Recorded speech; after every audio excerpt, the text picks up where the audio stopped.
It's a good question. I think there's three core areas that I see as part of this. Of course, there could be plenty more, but they really work well together. And the first is, you obviously need to review the actual policies. Do they address the right things?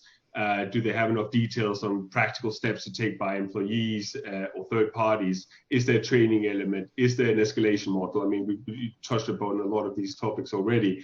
And, for example, you see that quite often with whistleblower mechanisms, that, a company will say they have one, especially smaller companies that we look at in PE setting, and, but really it's just writing that employees should report issues to their manager without any details on process or how this can be done anonymously.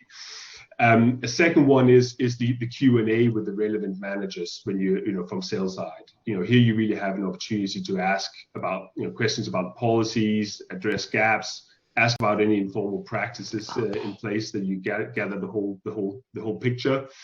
And thirdly, I would say it's discreet interviews with former employees. This is really where the investigative approach comes into play and has a real benefit, because if you speak to former staff that have recently left and they've never heard about ABC guidelines or heard anything from the top management about these issues, then you can be pretty sure that they haven't been implemented.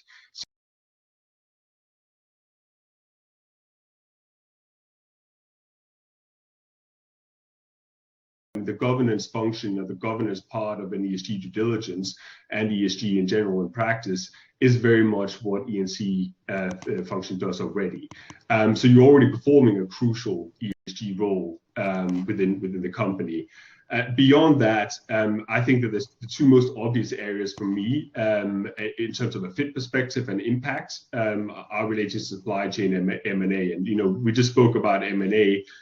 So just in terms of the supply chain side, I believe that sourcing and procurement could really do with a dose of E&C suspicion. We are naturally suspicious on our side, and one of my general experiences has been an over-reliance on accepting information from suppliers and not establishing the veracity of this through other means than audits and engagements.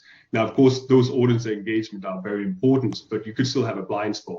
What if your supplier actually subcontracts work to someone else with much lower labor standards? This is something we've seen before. And E&C are very used to seeing sales agents ticking the box that they don't pay bribes. But of course, we don't trust that and automatically accept that. But of course, as some people, as some of the panelists said before, you have to break through those silos. And I think that, of course, that's one of the tricky areas here.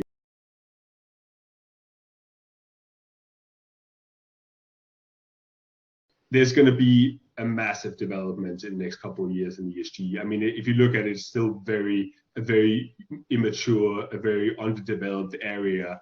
And, the debate is going to get heated, and, it's already getting heated, and it's going to get even more heated as it goes bigger and bigger.